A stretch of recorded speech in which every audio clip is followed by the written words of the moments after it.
Hello दोस्तों, welcome to my YouTube channel अपना मैथशाला। तो आज की वीडियो में हम लोग नंबर सिस्टम टॉपिक्स को कवर करेंगे। या अगर आप कोई कॉम्पिटिटिव एग्ज़ाम की तैयारी कर रहे हो, कोई भी competitive exam, RRB, NTPC, SSC, railway, group D, तो ये वीडियो आपके लिए काफ़ी इंपॉर्टेंट होने वाला है। तो हम नंबर सिस्टम के सारे टॉपिक्स को अच्छे से कवर करेंगे। बहुत ईज़ी चैप्टर है, लोग इसको हार्ड बना देते हैं, बट बहुत आसान चैप्टर है।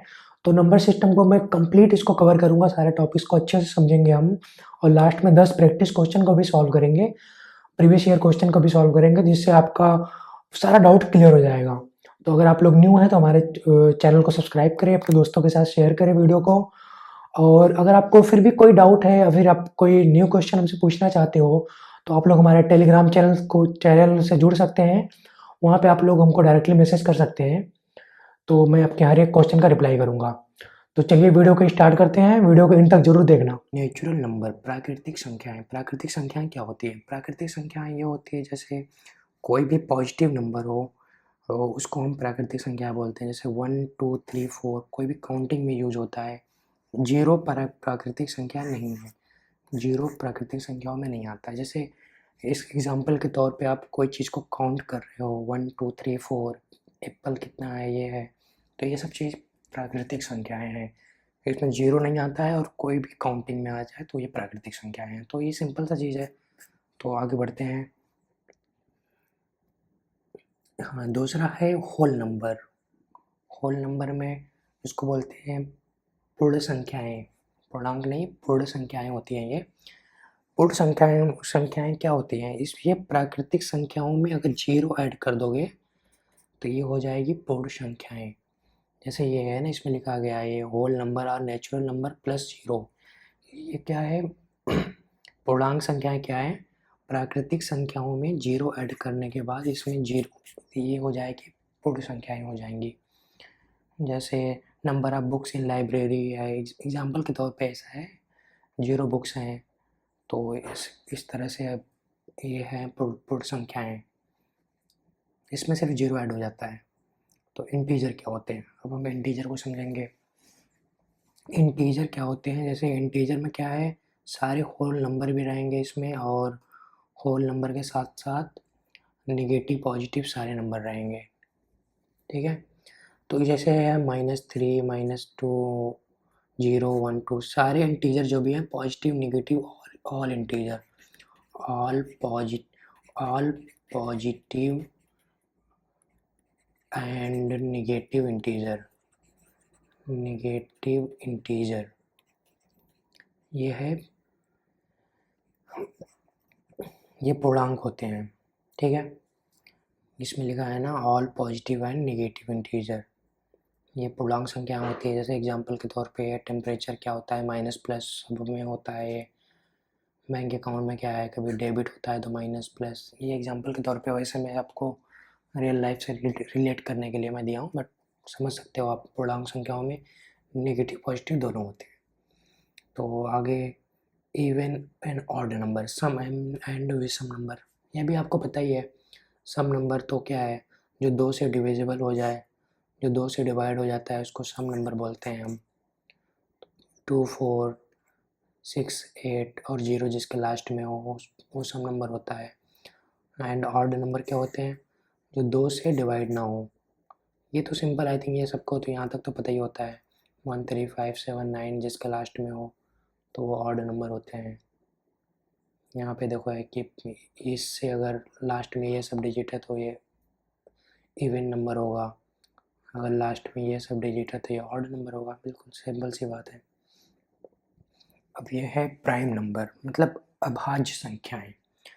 अभाज्य संख्याएं क्या होती है? जैसे कि कोई भी नंबर हो, वो सिर्फ अपने नंबर से डिविजिबल हो, और एक से तो कोई भी नंबर डिविजिबल होता है। जैसे मान लीजिए 15 है, 19 है, 21 है, कोई भी नंबर लेके आ जाओ आप, वो नंबर तो एक से तो डिविजिबल होना ही होगा, ही होगा ज़रूर।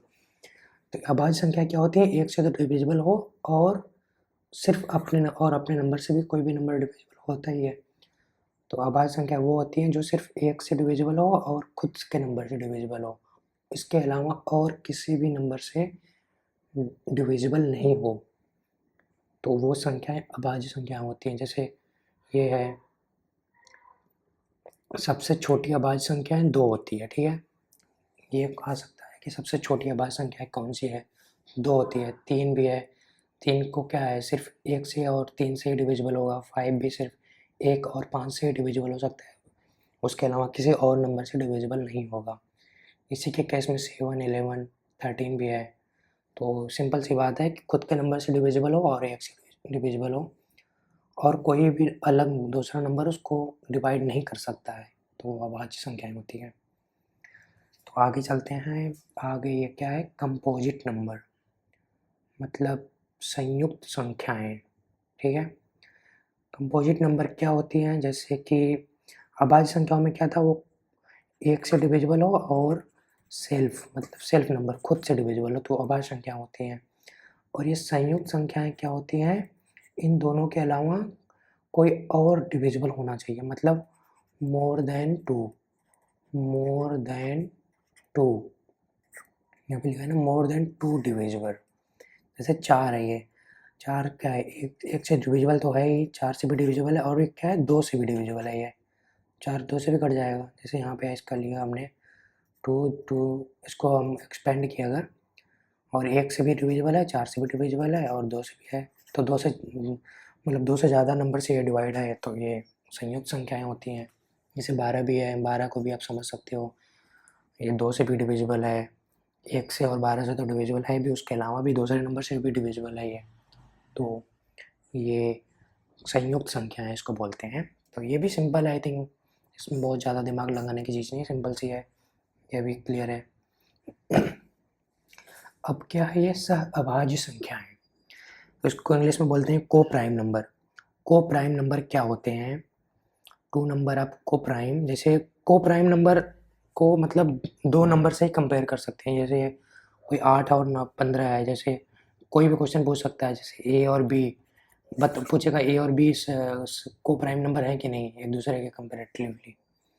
तो जैसे ये है 8 एंड 15 है, को प्राइम नंबर में क्या होता है कि वो जैसे कि ये दोनों नंबर हैं, वो ग्रेटेस्ट कॉमन डिवाइजर, उन दोनों के बीच जो कॉमन नंबर है, कॉमन नंबर जो होगा वो दोनों को डिवाइड कर देगा, वो सिर्फ एक होना चाहिए, एक के अलावा और कोई नंबर नहीं होना चाहिए,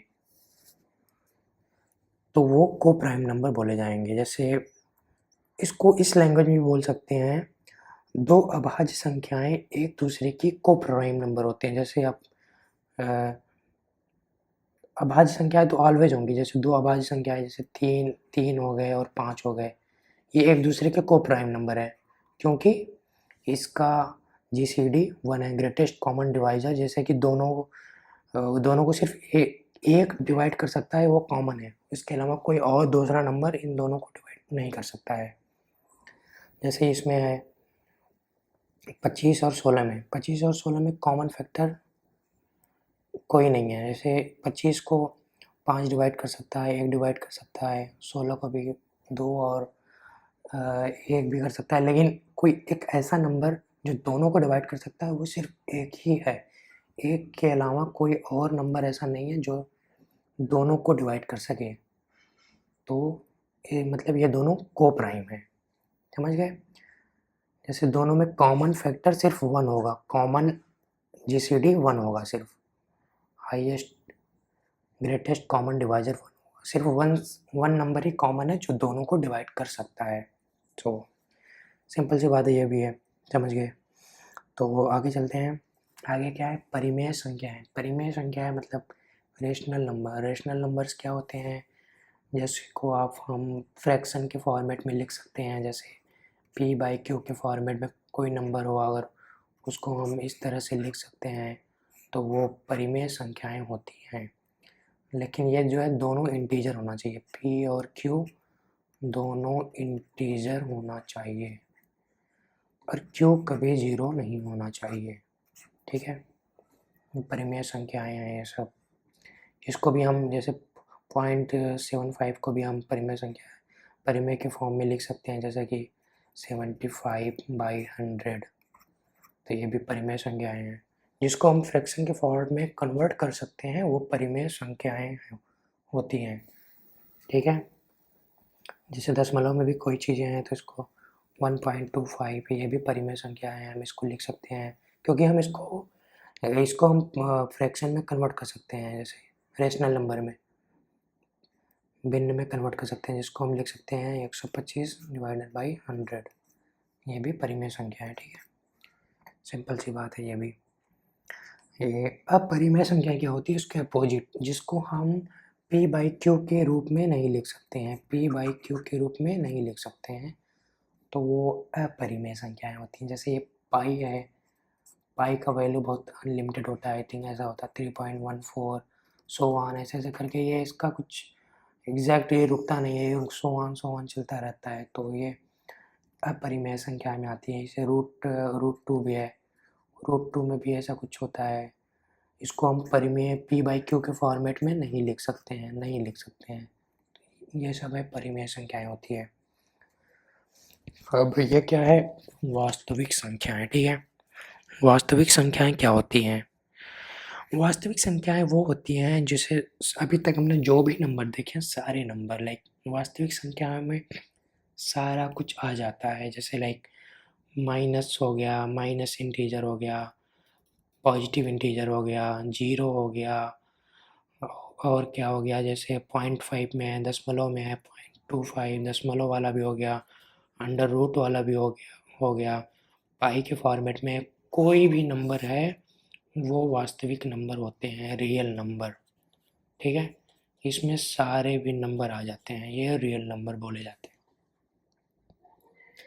और आगे देखते हैं डिजिट। डिजिट तो सबको पता है, अंक, जैसे कोई भी नंबर है, ये 543 ये हो गया। जैसे इसमें बोलेगा डिजिट क्या है, इसमें 5 है, 4 है, 3 है, ये सब डिजिट है। डिजिट से मिलके ही बनते हैं, नंबर्स बनते हैं, ठीक है। जैसे ये है, इसमें डिजिट क्या है, 1 है, 0 है, 2 है, 4 है, इसमें क्या 7 है, 8 है, 9 है, ये सब डिजिट है। ये भी सिंपल सी चीज़ है। अब ये है face value and place value, क्या बोलते हैं इसको, मूल मान एंड स्थानीय मान। जैसे कोई भी नंबर है ये, जैसे 1000, 50, 7, इसमें क्या है, 5 का स्थानीय मान क्या होगा? स्थानीय मान तो इसका ऐसे होगा, जैसे स्थानीय मान इसका है, इसके आगे कितने डिजिट हैं, अभी 2 डिजिट है ना इसके आगे, तो इसका स्थानीय मान होगा 500।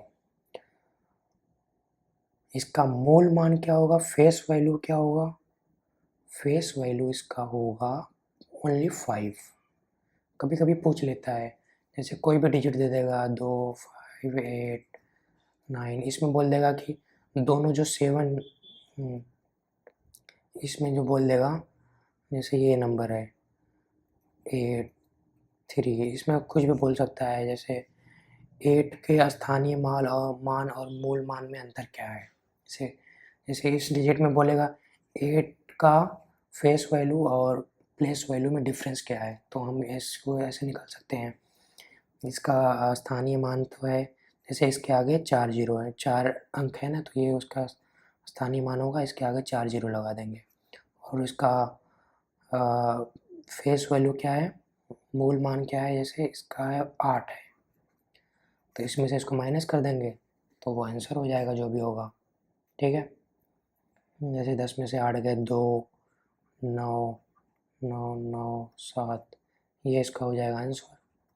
तो ये भी सिंपल सी है, इसमें भी बहुत हार्ड चीज़ नहीं है, ये भी आप तो आई थिंक क्लियर हो गए होंगे। तो आगे देखते हैं, ये क्या है, फ्रैक्शन। भिन्न संख्याएं क्या होती है, जैसे ये भी है वही सिंपल सी है, जिसको आप p बाई क्यू के रूप में लिख सकते हो, वो प्रॉपर फ्रैक्शन होते हैं, ठीक है। प्रॉपर फ्रैक्शन क्या होता है, जैसे कि इसमें है ना, न्यूमरेटर जो है स्मॉलर देन डिनोमिनेटर, नीचे वाला है ऊपर वाले से बड़ा होना चाहिए, ठीक है। हर इसको बोलते हैं, ऊपर वाले को बोलते हैं अंश, क्या बोलते हैं, अंश, हर, हिंदी में बोलते हैं हर। ये हर जो है ऊपर वाले से बड़ा होना चाहिए, तभी हम उसको प्रॉपर फ्रैक्शन के फॉर्म में लिख सकते हैं। तो इम्प्रॉपर फ्रैक्शन क्या होता है, ऊपर वाला जैसे उसका अंश जो है हर से बड़ा है, जैसे इसमें है ये, तो इसको इम्प्रॉपर फ्रैक्शन बोलते हैं, ठीक है। मिक्स्ड फंक्शन फ्रैक्शन एक होता है, जैसे ये है ना 1 1 सही 1/2 इसको हम लिख सकते हैं, कभी कभी क्वेश्चन में दिया होता है तो इसको हम लिख सकते हैं ऐसे, 2 को 1 से मल्टीप्लाई करेंगे, 2 1 जा 2 प्लस 1 3, 3/2 इसको ऐसे लिख सकते हैं। जैसे कोई भी और एक है, जैसे ये है 5 सही 1/3, इसको हम लिख सकते हैं, कैसे लिख सकते हैं, 3 को 5 से मल्टीप्लाई करेंगे, 3 5 जा 15 प्लस 1 16, 16/3 ये ऐसे लिख सकते हैं। ये सब एग्जाम्पल है फ्रैक्शन नंबर, भिन्न संख्याएं कैसे होते हैं। तो आगे चलते हैं। इसमें ये है कंपैरिजन ऑफ फ्रैक्शन नंबर। जैसे दो फ्रैक्शन नंबर है, इसमें बोल दे रहा है कि 3/4 है एक, और एक है 2/3। इसमें पूछ लिया कि कौन सा नंबर बड़ा है, तो इसको हम ऐसे कंपेयर कर सकते हैं। जैसे कि इसमें यह है ना, लिखा है कि जैसे दो नंबर हैं A/B और C/D, इसमें पूछ लिया कौन बड़ा है, तो हम चेक करेंगे A/D अगर बड़ा होगा B/C से, ठीक है, तो क्या बोलेंगे हम, A/B ग्रेटर देन C/D, ठीक है। ये है, तो अब इसी के बेस पे हम लोग यहाँ पे ऐसे कंपेयर करते हैं इसको, ऐसे क्रॉस मल्टीप्लिकेशन करके ऐसे। तो 3 में अगर 3 से गुणा करेंगे कितना होगा, 9, 4 में 2 से करेंगे 8, 8 हुआ। तो इसमें कौन सा बड़ा है, 9, ये है, मतलब AD, ये 9 वाला बड़ा है, तो इसका मतलब 3/4 ग्रेटर देन 2/3। ये भी सिंपल है, ठीक है।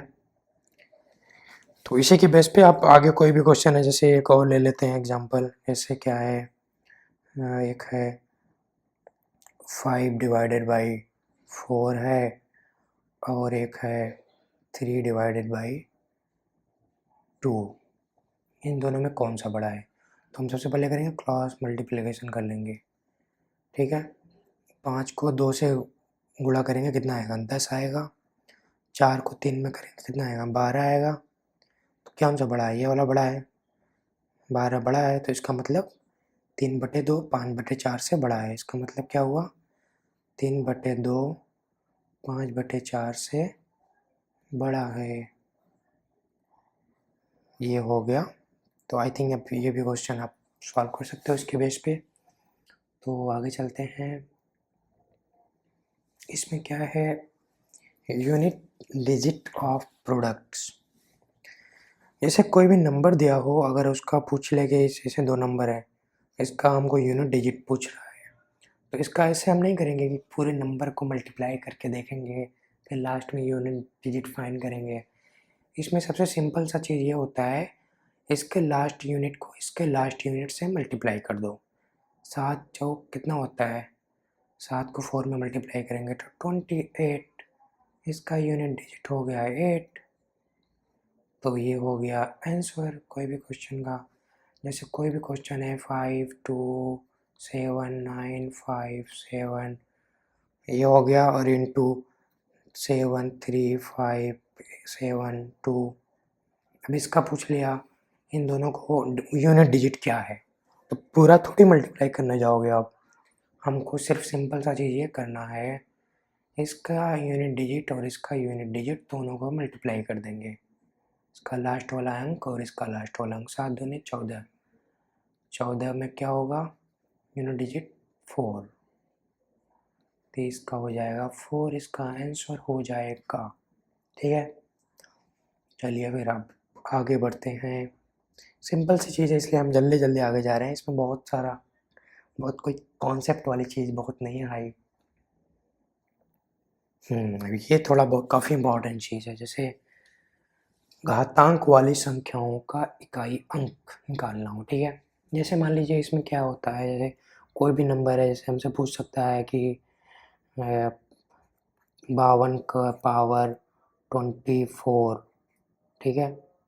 इसका पूछ लिया कि हमको यूनिट डिजिट क्या है, जैसे इसका पूछ सकता है 44 51 का पावर 24 का यूनिट डिजिट क्या है, और ये भी पूछ सकता है 25 का पावर 26 इसका यूनिट डिजिट क्या है। तो ये तो बहुत कैलकुलेशन तो बहुत टफ है, कोई कैलकुलेशन नहीं कर सकता है इसमें, तो इसका एक ट्रिक है।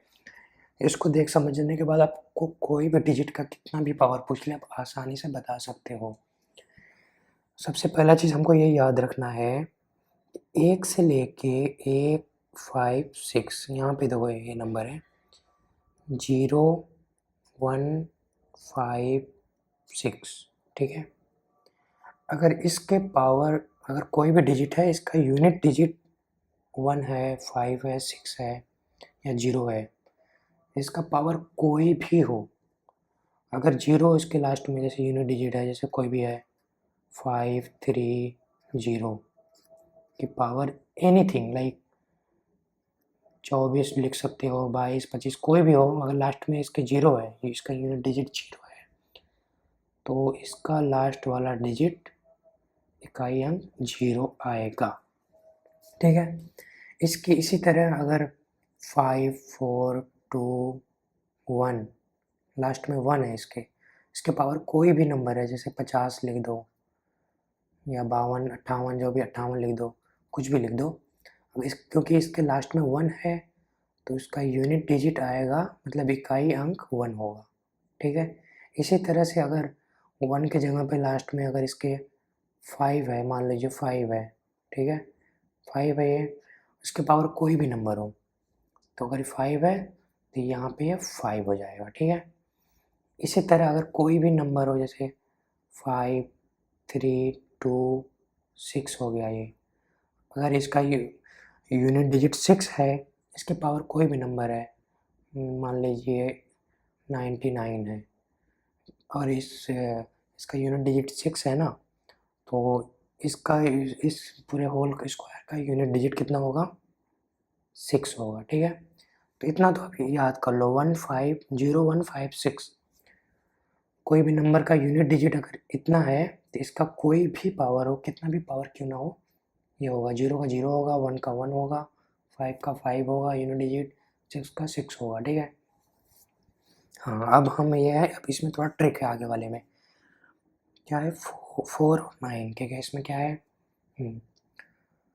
अगर मान लीजिए कोई भी नंबर का यूनिट डिजिट 4 है, ठीक है, कोई भी नंबर का यूनिट डिजिट 4 है और इसकी पावर कोई भी, मान लीजिए इसका पावर n है, n अगर इवन हो ऑड होगा, n जो है अगर ऑड होगा तो उसका यूनिट डिजिट होगा 4, अगर यही n अगर जो है उसका इवन होगा तो उसका यूनिट डिजिट होगा 6। ये चीज़ आप याद कर लो 4 के लिए, और इसी तरह से 9 के लिए है ये, कोई भी डिजिट का यूनिट डिजिट अगर 9 है और उसकी पावर n है, तो इस केस में अगर n जो है n ऑड अगर हुआ तो उस नंबर का यूनिट डिजिट होगा 9, अगर n इवन हुआ तो उसका यूनिट डिजिट होगा 1, ठीक है। ये आप याद कर लीजिए, सिंपल सा चीज़ है, ठीक है। अब आगे आते हैं हम लोग लास्ट के 4 डिजिट में 2 3 7 8, ठीक है। 2 3 7 8 में क्या होगा, जैसे इसमें क्या है रिपीटेशन जो है ना 4 अंक के बाद होता है, जैसे इसमें हम क्या ऐसे कर सकते हैं ना, जैसे सबके पावर 4 कर दो, सबसे जैसे 2 इंटू 2 करोगे तो लास्ट इसका यूनिट डिजिट आएगा 2, फिर 2 इंटू 2 4 होता है, 4 इंटू 2 जैसे ना ऐसे उसको ऐसे कर सकते हो, जैसे 2 की पावर 4 होता है तो कितना होगा 2 दूनी 4 दूनी 8, 8 हो गया 8 दूनी 16, तो इसका यूनिट डिजिट ऐसे होता है ना, जैसे 1 2, इसमें 4 अंक के बाद रिपीटेशन होगा, ठीक है।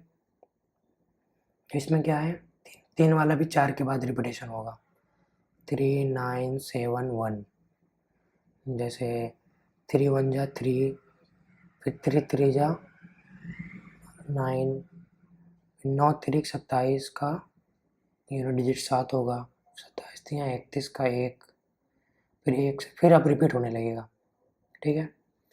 तो ये सब चीज़ आपको ऐसे याद मत करो, इसको आप अपने दिमाग में रख लो, 4 डिजिट तक का आप यूनिट डिजिट पर ये तो दिमाग से आप निकाल सकते हो। जैसे 7 का मुझे 4 डिजिट क्या होगा, मतलब 4 बार 7 इंटू 4 करो, पहला वाला क्या होगा 7 1 जा 7, फिर 7 को 7 में करोगे 7 7 49 का में 9 यूनिट डिजिट है, 9 आएगा, 9 7 63, 63 में 3 यूनिट डिजिट आ गया, फिर 3 7 21, 21 में 1 आ गया। इसी तरह ये भी होगा। तो इसमें 4 के बाद हर में रिपीटेशन होता है, ठीक है। जैसे कोई भी नंबर ले लीजिए, वैसे फॉर एग्जांपल जैसे हम ले लेते हैं कोई नंबर यहाँ पे, जैसे मान लीजिए 5 2 के पावर 31 है, इसका यूनिट डिजिट मुझे निकालना है, ठीक है। तो इसमें 4 के बाद जैसे हमको ये 4 नंबर पता है कि 2 4 8 6, इसके बाद ही रिपीटेशन होगा इस नंबर का। तो हम क्या करेंगे, जैसे 4 के बाद है तो इसको अब 4 से डिवाइड करेंगे 31 को, ठीक है। 31 को 4 से डिवाइड करने पे कितना होगा, 4 4 7 28, 3 आएगा ना, 3 बचेगा 4 से डिवाइड करेंगे तो 28 3 31 3 बचेगा। तो इसका मतलब 3 के बाद यहाँ पे जाएंगे, पहला ये है, दूसरा ये है, तीसरा ये, तो इसका यूनिट डिजिट होगा 8, ठीक है।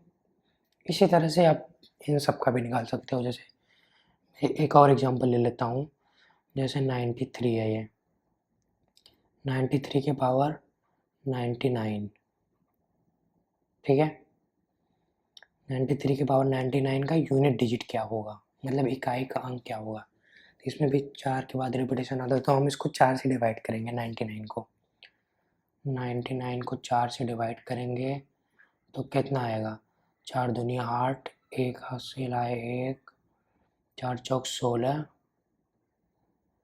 ऐसे करते हैं, आप लोग को क्लियर हो जाएगा। फिर 4 से डिवाइड करते हैं, 4 दूनी 8, 1 9 19 हो गया, 4 3 12, 4 चौक 16, यहाँ पे 16, 3 बचेगा, इसका आ गया, मतलब 3 शेष बचेगा ना 3 डिवाइड करने के बाद। तो इसका मतलब तीसरे नंबर पे 1 2 3, इसका यूनिट डिजिट होगा 7, ठीक है। इसी तरह से आप इन सब चीज़ों का भी निकाल सकते हो। तो अब आगे बढ़ते हैं हम, आई थिंक ये तो क्लियर हो गया होगा। इसके आगे बढ़ते हैं इसमें ये है विभाजन के रूल, मतलब कोई नंबर 2 से कब विभाज्य होगा, 3 से कब होगा डिवाइड, 4 से कब होगा, 5 से। तो 2 से डिवाइड होने के लिए क्या चीज़ होगा, जैसे लास्ट का नंबर इवन नंबर है अगर लास्ट, तो वो नंबर 2 से डिवाइड हो जाएगा। ये तो सिंपल सा है, ये कभी पूछता नहीं है, तो आप लोगों को पता है, हिंदी में लिखा है। आप लोग चाहो तो इसका स्क्रीनशॉट ले सकते हो वीडियो को पॉज करके। तो अगर 3 से डिवाइड करना है कोई नंबर, तो 3 के केस में क्या होगा, कोई भी नंबर है, अगर आप ये चेक करना चाहते हैं कि वो नंबर 3 से डिवाइड है कि नहीं है, तो उस केस में उस पूरे नंबर का सम करना पड़ेगा। जैसे 1 2 3 3 से डिवाइड होगा कि नहीं, तो उसको हम पहले सारे नंबर को जोड़ेंगे, 1 + 2 + 3 6, ये 3 से डिवाइड है, तो इसका मतलब 1 2 3 3 से डिवाइड है। इसी तरह कोई भी नंबर हो ऐसे ही चेक करेंगे, सिंपल सा है। और 4 से डिवाइडेड चेक करने के लिए हम क्या करेंगे, उसका लास्ट का 2 डिजिट जो है, 2 अंक, वो 4 से डिवाइड होना चाहिए। जैसे 312 में लास्ट का 2 डिजिट क्या है, 12 है, 12 4 से डिवाइड है, तो इसका मतलब 312 भी 4 से डिवाइड होगा। वैसे भी कोई ना भी नंबर ले लो, 5 3 2 7 1 1 6 ले लो, तो इसका लास्ट का 2 डिजिट 16 है, ये भी 4 से डिवाइड है, इसका मतलब ये पूरा नंबर 4 से डिवाइड हो जाएगा। अगर इसके जगह पे 16 के जगह पे 18 होता तो ये डिवाइड नहीं होता, क्योंकि 18 4 से डिवाइड नहीं है। ठीक है, क्लियर, ये भी हो गया। और 5 के केस में क्या होगा? 5 के केस में काफ़ी सिंपल है, लाइक अगर वो नंबर लास्ट में 0 है या फिर 5 है तभी 5 से डिवाइड होगा। 75 में लास्ट में 5 है तो इसका मतलब ये नंबर 5 से डिवाइड होगा। ठीक है, क्लियर ये भी। अब 6 के केस में क्या है? 6 से डिवाइड करने के लिए वो कोई भी नंबर 2 से भी डिवाइड होना चाहिए और 3 से भी डिवाइड होना चाहिए।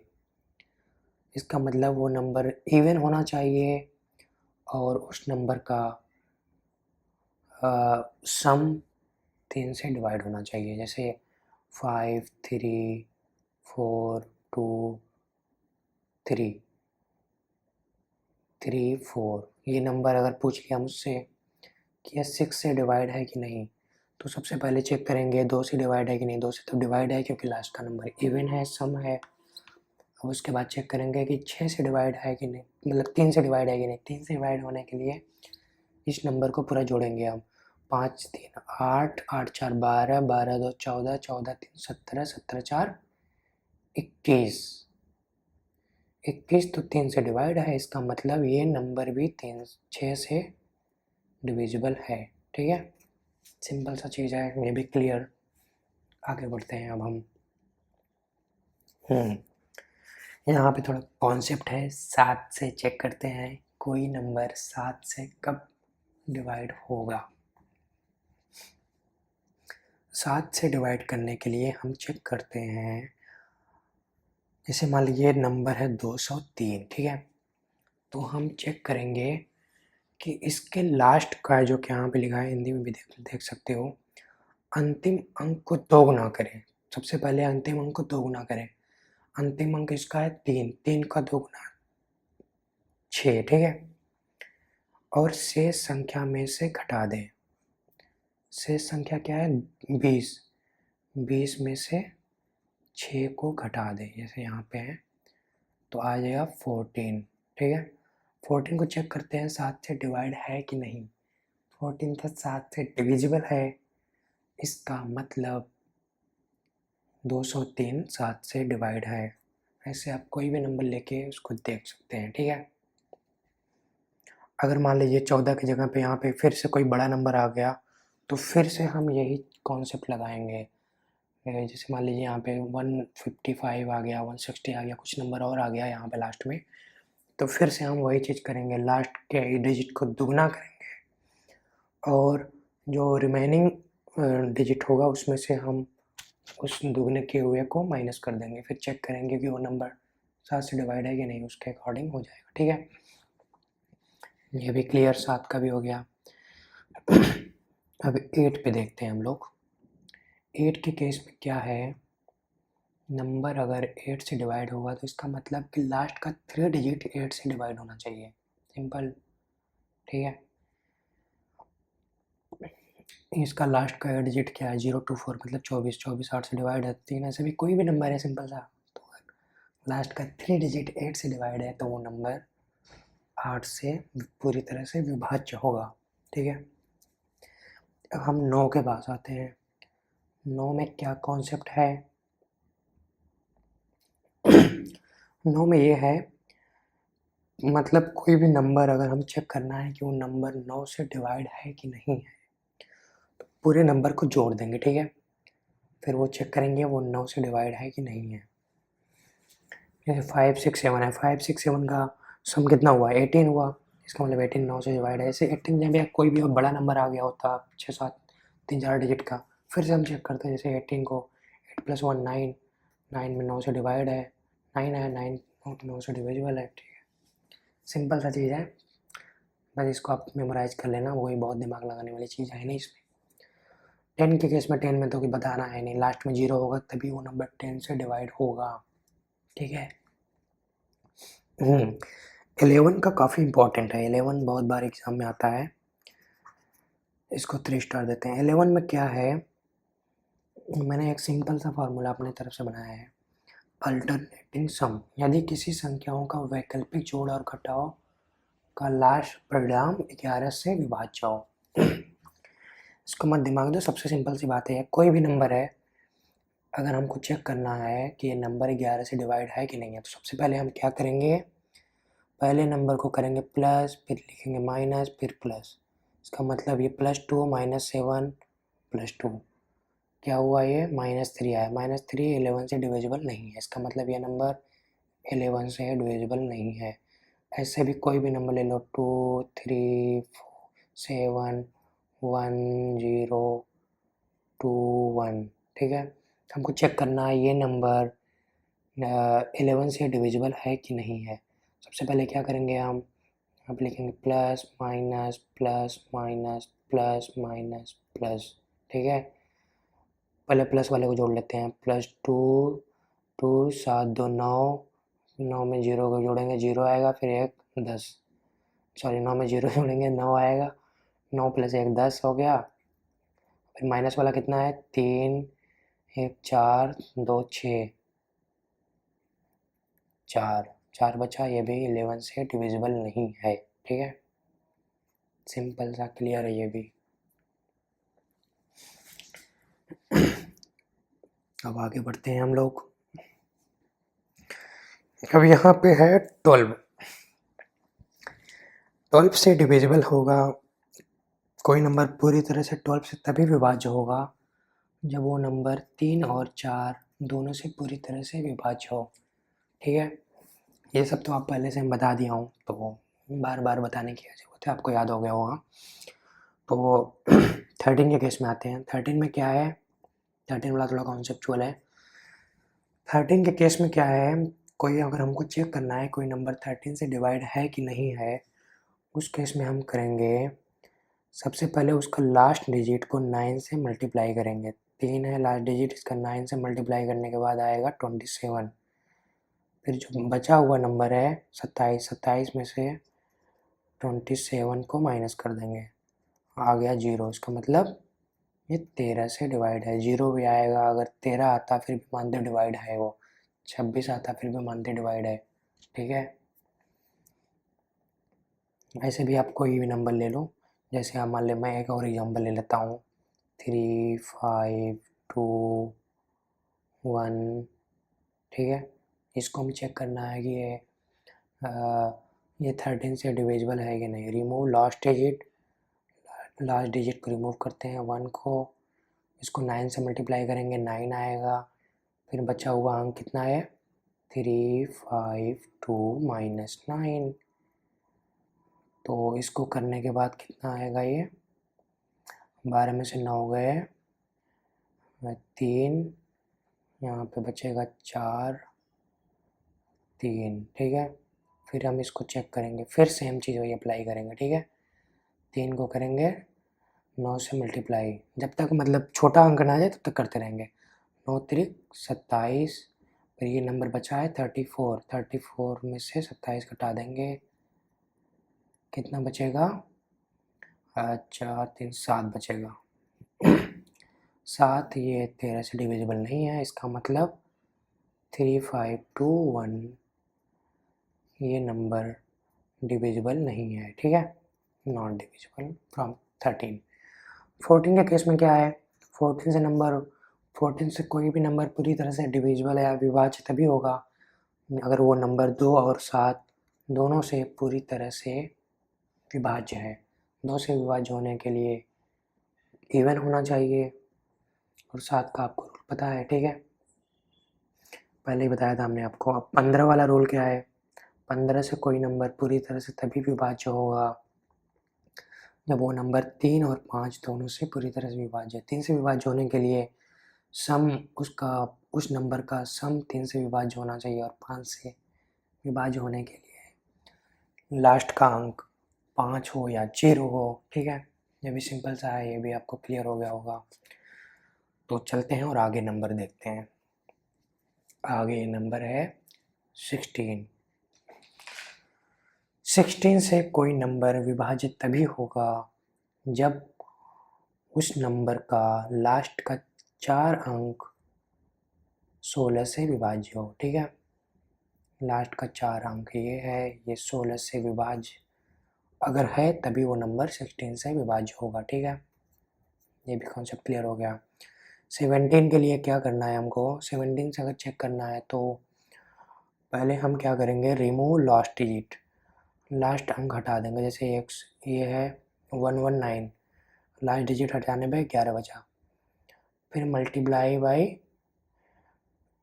5 subtract from the rest, last digit को मल्टीप्लाई बाई 5 कर दो। 9 इंटू 5 क्या होगा 45, 11 में से 45 क्या होगा -34।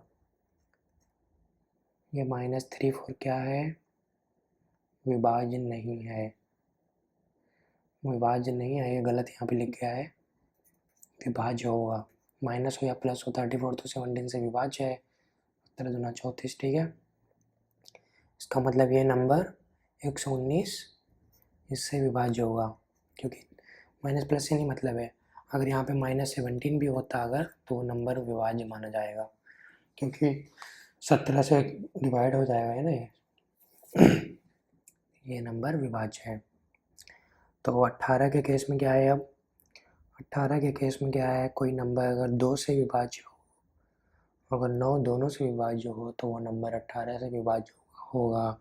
2 से विभाज्य होने के लिए नंबर का सम होना चाहिए, 9 से विभाज्य होने के लिए उस नंबर का सम भी 9 से डिवाइड होना चाहिए। 6 2 8 1 9, 9 से डिवाइड है इसका मतलब, और 2 ये नंबर सम भी है, इसका मतलब ये 18 से डिवाइजिबल है, ठीक है। 19 के केस में क्या है, 19 के केस में ये रूल है, कोई नंबर है अगर उसका लास्ट का नंबर हटाते हैं और 9 करते हैं, 9 को किनारे करते हैं, मल्टीप्लाई 2, 9 को 2 से गुणा करते हैं, 18 हो गया। और फिर जो बचा हुआ नंबर है 20, 20 में से 18 घटा देते हैं, ठीक है, बचा 2, तो ये नॉट डिविजिबल है। इसका मतलब 209 नॉट डिविजिबल है। कॉन्सेप्ट क्लियर है, कोई भी बड़ा सा बड़ा नंबर हो आप इसी कॉन्सेप्ट से आप उसको चेक कर सकते हैं, ठीक है। तो ये सब क्लियर हो गया है। तो अब हम क्या करेंगे, अब हम क्वेश्चन को सॉल्व करेंगे, देखते हैं। अब हम 10 क्वेश्चन को सॉल्व करेंगे, देखते हैं ये क्वेश्चन को कैसे सॉल्व कर सकते हैं हम, कितना हमारा कॉन्सेप्ट क्लियर हुआ है सब चेक करेंगे हम लोग अभी। लेट्स सी क्वेश्चन बन पाता है कि नहीं हमारा।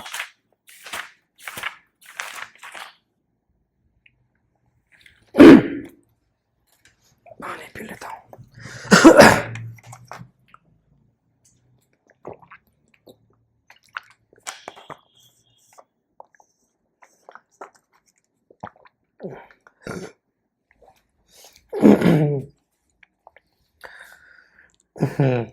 अब हम क्वेश्चन को सॉल्व करेंगे। यहाँ पे 10 क्वेश्चन है, सारे क्वेश्चन को अच्छे से समझेंगे, को अच्छे से सॉल्व करेंगे। देखते हैं कि हमने अभी तक जो भी पढ़ाई किया है, जो भी टॉपिक को समझा है थ्योरेटिकल, अब उसको हम यहाँ पे अप्लाई करेंगे, देखेंगे कि हम क्वेश्चन को सॉल्व कर पाते हैं कि नहीं, कितने अच्छे से। तो पहला क्वेश्चन ये है, कितनी संख्याएं 244 और 322 के बीच में है जो 7 से पूरी तरह से विभाज्य हैं, ठीक है। 7 से पूरी तरह से विभाज्य है, कितनी संख्याएं हैं 244 और 332 के बीच। तो सबसे पहले हम देखेंगे 0 से 244 के बीच कितनी संख्याएं हैं जो 7 से विभाज्य हैं। तो हम 244 को 7 से भाग देंगे पहले, तो कितनी बार जाएगा ये, 7 3 21, 3 यहाँ पे 4 उतारेंगे, 7 चौक 28, 6 भी नहीं जाएगा, इसका मतलब 34 नंबर है, विभाज्य है 7 से, ठीक है, 244 तक। फिर वैसे ही हम 332 का भी देख लेंगे, 332 को भी 7 से डिवाइड करेंगे, तो यहाँ पे है 7 चौक 28,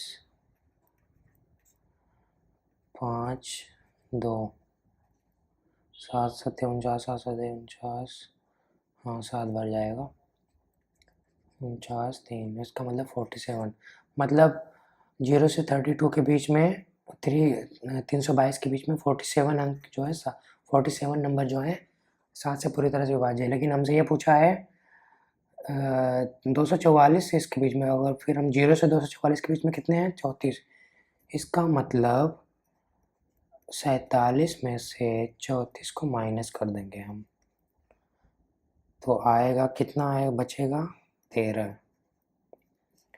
तो इसका मतलब 244 और 322 के बीच में 13 नंबर ऐसे हैं जो 7 से पूरी तरह से विभाज्य हैं। Option D is right. ठीक है, नेक्स्ट क्वेश्चन पे चलते हैं अब हम लोग। हाँ, ये क्वेश्चन है, यदि दो संख्याएं x और y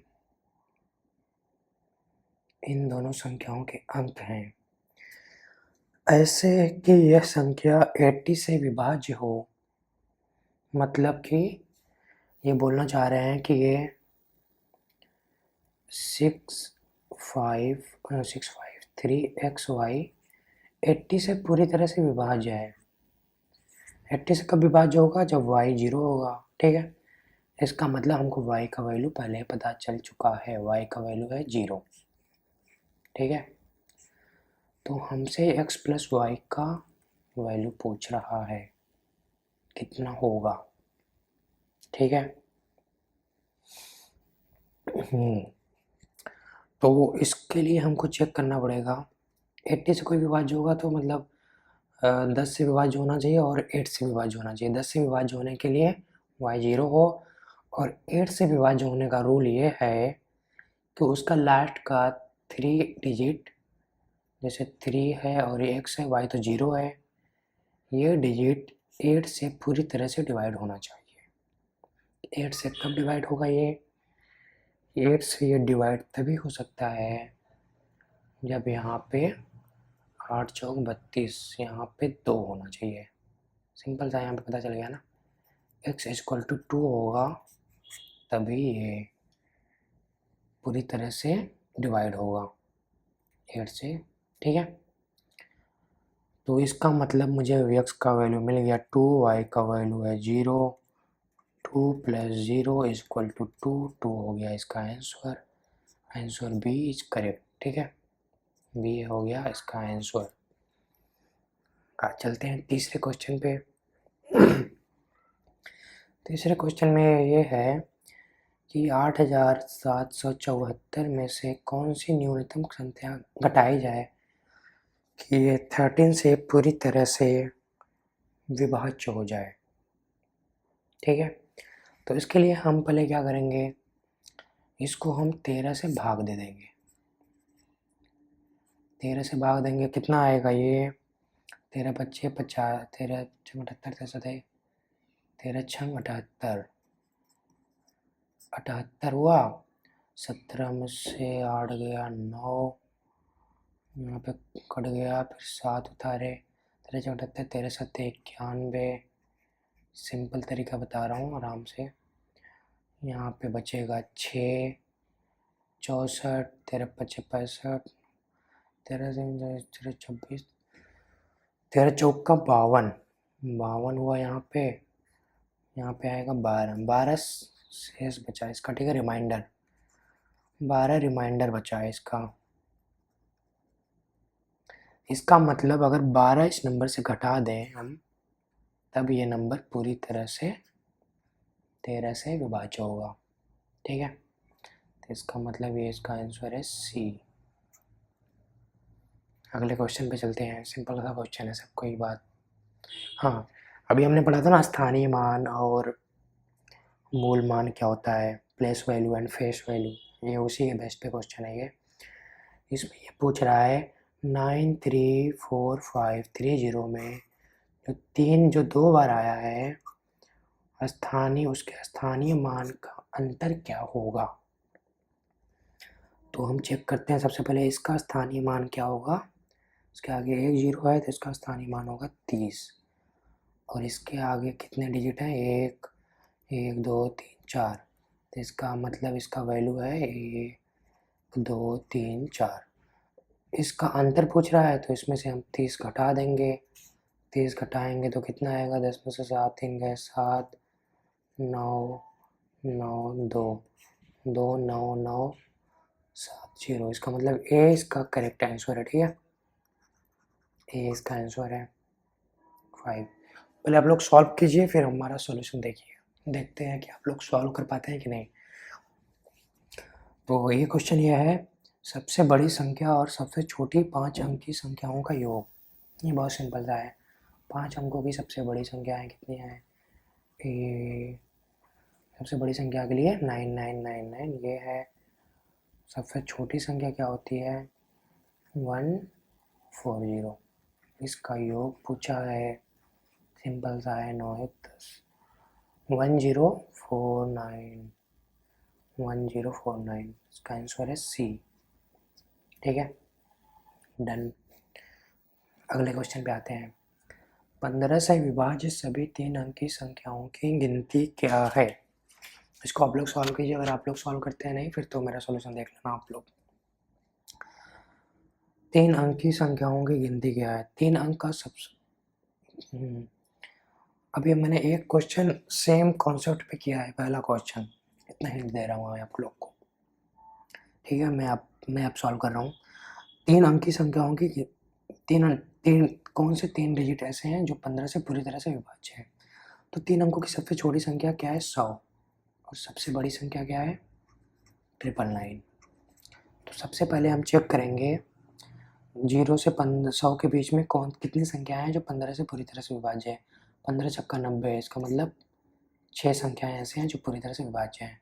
और हम फिर से चेक करेंगे 0 से 999 के बीच में कितनी संख्याएं हैं जो पूरी तरह से 15 से विभाज्य हैं। तो 15 से भाग दे देंगे हम, 15 छक्का 90, फिर 9 उतारते हैं, फिर 15 छक्का 90, फिर अब तो नहीं जाएगा, 9 रिमाइंडर हो गया।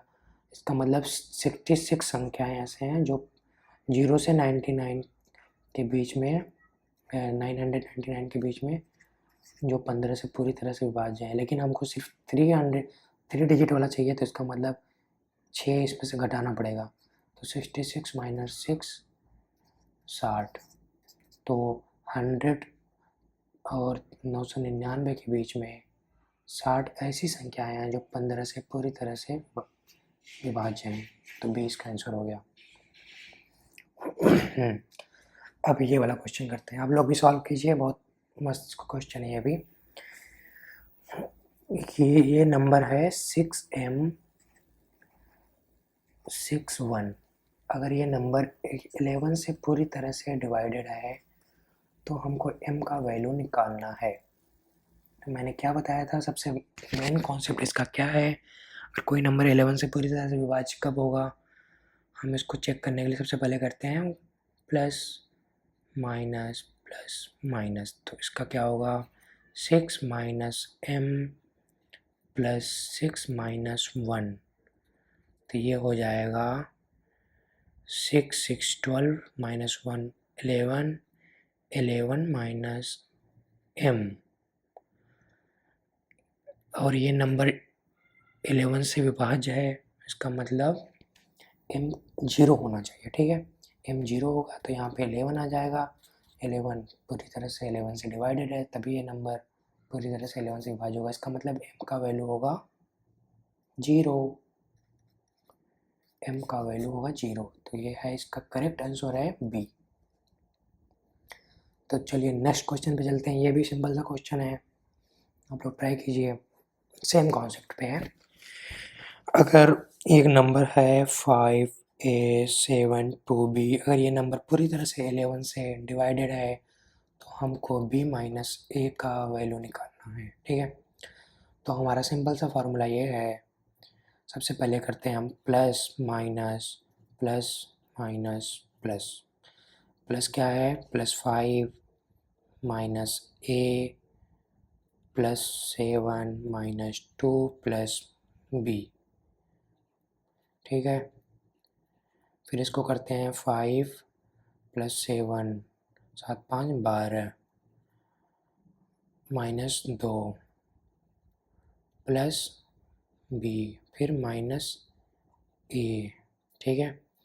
12 में से 2 गए 10, 10 हो गया 10 प्लस बी माइनस ए, बी माइनस ए का वैल्यू पूछा है और ये बोला है कि ये नंबर पूरी तरह से 11 से विभाज्य है। 11 से पूरी तरह से विभाज्य है तो इसका वैल्यू होना चाहिए ये पूरा 11 से विभाज्य होना चाहिए।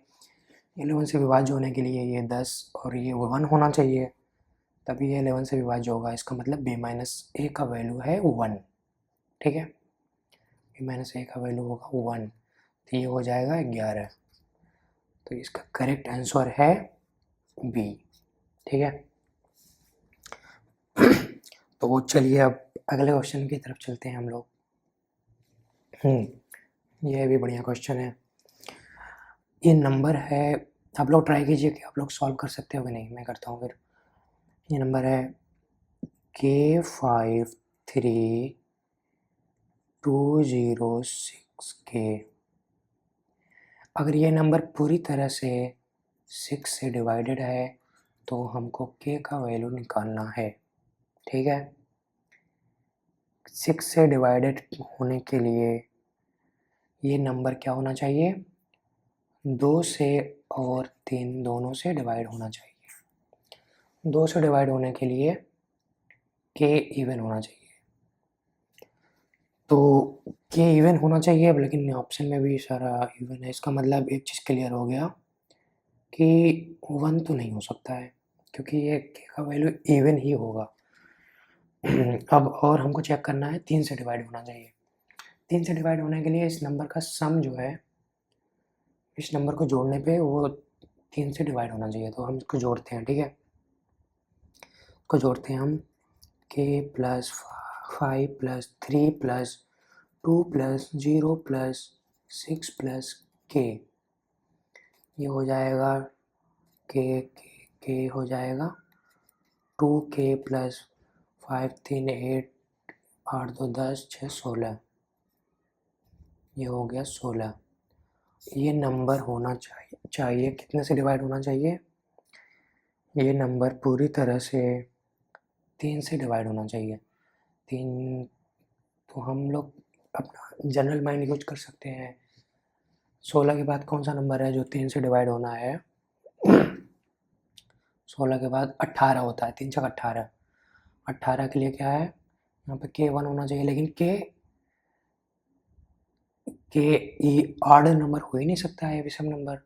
इसका मतलब 1 तो नहीं हो सकता है ये, तो इसका मतलब 1 के अलावा कोई और नंबर होगा ही, 1 तो कभी नहीं हो सकता है। अगर 2 रख के देखते हैं तो क्या होगा, 2 दूनी 4, 4 हो जाएगा, 16 4 20, 20 तो नहीं होगा डिवाइड। 3 रख के देखते हैं, 3 दूनी 6, 16 6 22, 22 भी नहीं है। 4 देखते हैं, 4, हाँ यहाँ पे 4 है ना, 4 रख करके देखते हैं। तो 4 दूनी 8 प्लस 16, 16 8 24, 24 3 से पूरी तरह से डिवाइड है। इसका मतलब K का वैल्यू होगा 4। This is answer. तो इसका करेक्ट आंसर है बी, ठीक है। अब फाइनल क्वेश्चन को सॉल्व करते हैं हम लोग। हाँ, आखिरी क्वेश्चन ये है कि इनमें से कौन सी संख्याएं 11 से पूरी तरह से विभाज्य है। तो आप लोग इसको ट्राई कीजिए, फिर मैं बताता हूँ। सिंपल सा कॉन्सेप्ट यही है ना इसमें। पहले क्या करना है हमको, plus minus plus minus plus, check करते हैं इसका क्या होगा। 8, पहले प्लस प्लस वाले को लिखते हैं, 8 0 1 9 हो गया, माइनस वाला क्या है 0 8 माइनस 8 हो गया। इसका वैल्यू 1 आया है तो ये नहीं डिवाइड होगा। फिर इसको भी करते हैं, plus minus plus minus plus minus, ठीक है। तो इसका क्या होगा, प्लस वाला क्या होगा इसका, यहाँ पे लिख लेते हैं, यहाँ पे ज़्यादा कंजस्टेड हो जा रहा है। 2 3 4 8 6 5 plus minus plus minus plus minus check करते हैं, प्लस वाला पहले देखते हैं। 2 4 6 6 6 12 12 हो गया। माइनस वाला क्या है? 3 8 3 11 5 16 -16, तो -4। ये भी डिवाइड नहीं है, तो मतलब ए भी नहीं है, बी भी नहीं है। सी वाला देखते हैं। सी वाले में क्या है? 9 6 3 3 9 1। तो इसमें क्या है? Plus minus plus minus plus minus plus वाला देखते हैं। 9 3 12 9 21। माइनस वाला क्या है? 6 3 9 1 10 10। 21 में से 10 गया 11। ठीक है, मुझे मिल गया 9691, मतलब सी ऑप्शन वाला करेक्ट ऑप्शन है और 11 से पूरी तरह से डिवाइड है ये। अगर आपको ये वीडियो अच्छी लगी हो तो हमारे चैनल को सब्सक्राइब करें और अपने दोस्तों के साथ शेयर करें, तो इससे हमको और मोटिवेशन मिलेगा नए वीडियो बनाने में। तो चलिए, अगर आपको कोई भी डाउट है या फिर आपको कुछ चीज़ पूछना है, वीडियो कैसे लगी, तो आप मुझे कमेंट बॉक्स में ज़रूर बताएं। मैं आपके हर एक कमेंट का रिप्लाई करूँगा। Thank you so much for watching this. All the very best.